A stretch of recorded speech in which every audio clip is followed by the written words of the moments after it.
Back in middle school, I did a report on Indonesia and made a whole poster identifying the capital city of Jakarta, showing pictures of its main export, sugarcane, its connection with the Java man, an ancestor to modern man, and other aspects to the small island nation found smack dab in the middle of the Indian and Pacific Oceans. I did a presentation in front of the whole class and everything. It was a stressful situation, but after doing that, I felt, at least more than anyone else in my class, I was the expert on all things Indonesia. So usually, if there's a Jeopardy question about Indonesia, I'm getting that bad boy right. Now, many years later, I discovered that the country is also responsible for shelling out a consistent and potent export of horror films. One of my favorites, Joko Anwar, delivered fantastic fright flicks Satan's Slaves, Ritual, and most recently, Impetigore. And then there's Timo Tjahjanto, who has delivered terror excellence in Macabre, Killers, the Safe Haven segment in VHS 2, and the subjects of this review, May the Devil Take You and May the Devil Take You Too.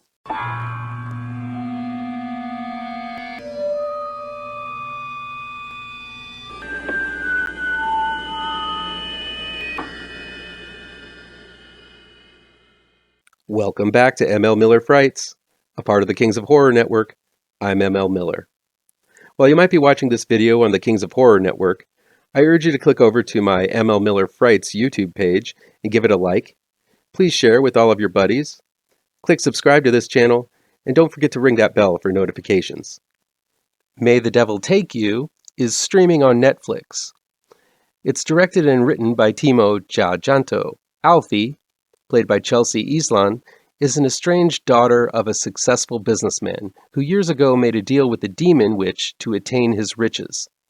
As his family gather around his deathbed, including his ex-wife and kids with all eyes on the elderly man's riches, Alfie begins to sense something is off with her father's malady. After a horrifying sequence in the hospital, the family finds itself back in their childhood home, and in its basement, where the evil deal was made, the spirit of the witch is downstairs waiting to get her claws on the family.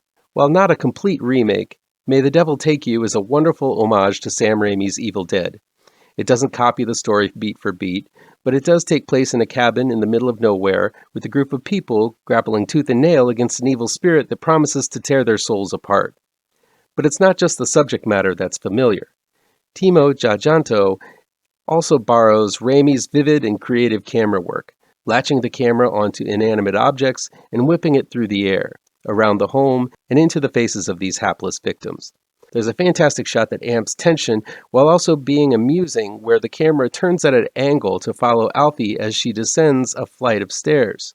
It's pure Raimi, but a shot Raimi's never done, utilizing a creative way to follow the character inch by inch as she makes her way through a harrowing scene. Anyone who has seen Evil Dead, its sequels, and the remake will recognize these camera techniques, but if that's all this film had, it wouldn't have won me over so thoroughly. May the Devil Take You also has a fantastic protagonist in Alfie, Chelsea Islan, who is as stubborn as she is fiery. Unlike the rest of her pampered siblings and gold-dinging stepmother, she actually cares for her ailing father. She recognizes the false concern tossed about and isn't afraid to get into the faces of her estranged family when necessary. She also isn't afraid to take on the supernatural when the chips are down.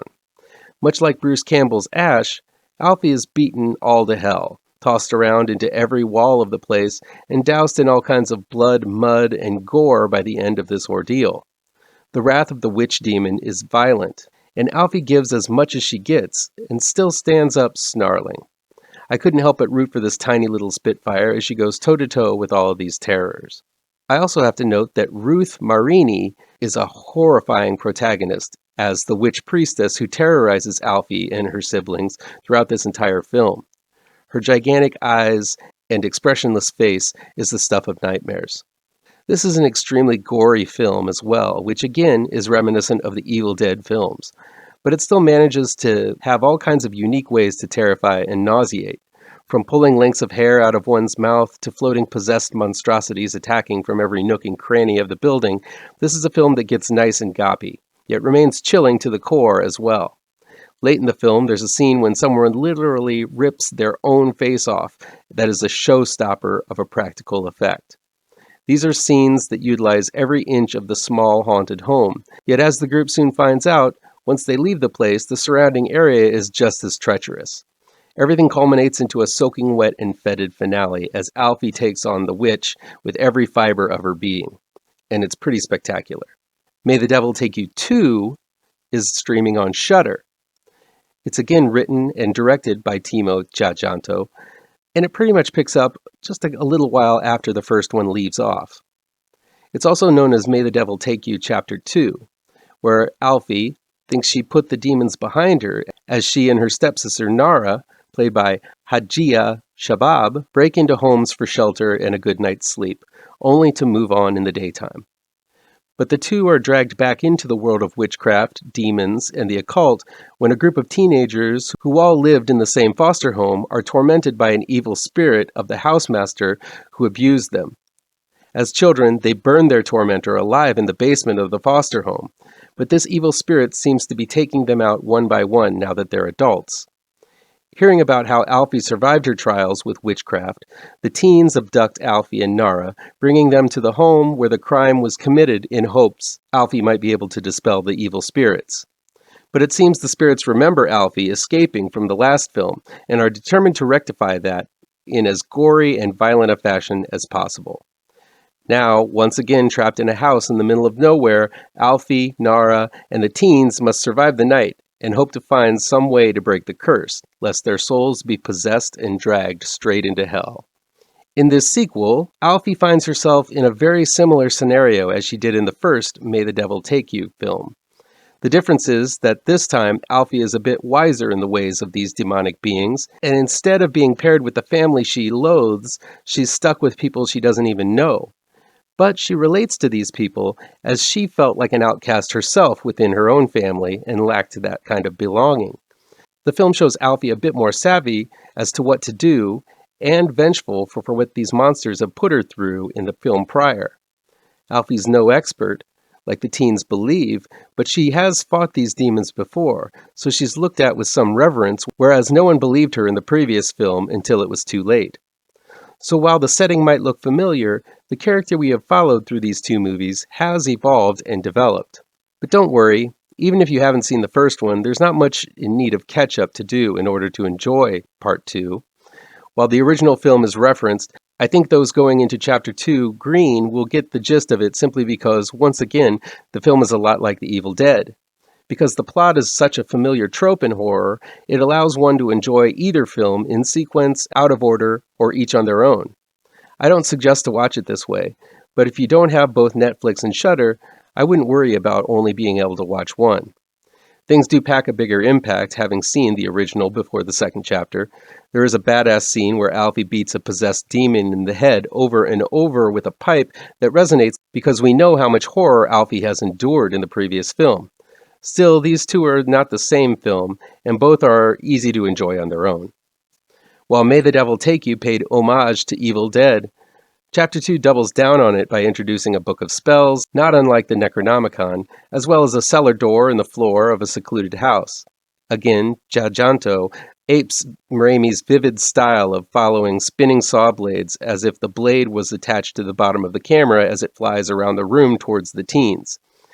As with the first film, Tjahjanto keeps the action moving, and more importantly, the way we see and experience the action unique and never static.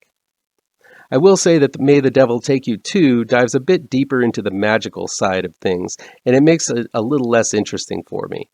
Seeing Alfie and the demon face off against one another like Gandalf dueling with Saruman with less facial hair, it begins to feel more like fantasy than anything bone-chilling. The more the direction goes towards the rules of magic, magical hands, and Alfie being the chosen one in this sequel, the film simply loses steam, making Chapter 2 the lesser of the two films despite some rock-solid gore, scare sequences, and simple, reckless mayhem. As a fan of the Evil Dead series, I found the similarities found in these two films to be a charming homage, yet Tjahjanto is a skilled enough director to put his own distinct spin on the cabin in the woods style of horror film. Yes, there are scenes that feel as if Raimi might have filmed these himself, But May the Devil Take You and Chapter 2 succeeds in providing a solid story, bone-rattling chills, goopy gore, filthy rich atmosphere, and a protagonist that'll make you get out of your seat and cheer. It looks as if Chapter 3 of this series is on its way, and I can't wait to see what terrors Chajanto has in store for Alfie, Nara, and us in the future. It floors me that Chajanto wasn't the one pegged by Raimi to direct the next Evil Dead film, subtitled Rise. It would seem these two films would be proof positive that the director is able to deliver the same type of horror, madness, and mayhem that has been the trademark of that classic horror series. Oh well, I guess we'll have to enjoy it in Chapter 3, if not in the Evil Dead series. That'll be it for today. Please chime in the comments down below and let me know what you think of this video. How on the nose or mind-numbingly wrong I am, or you can counter with your own review. If you like this video, please pound that thumbs up button. Share this video with your social media addicted pals. If you're looking for written reviews, you can find them on mlmillerwrites.com. Don't forget I have 2 new horror comic book trade paperbacks you should look for. Both Grave Trancers and Pirouette, collecting never-before-published issues, can be found in only the finest of comic book stores right now. And be sure to subscribe to this channel and ring that bell for alerts to be the first to see my future videos. Thanks so much for your time, and take care.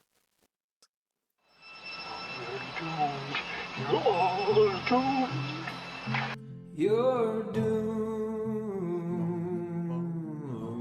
to live the life you're meant to be, stuck inside your reality.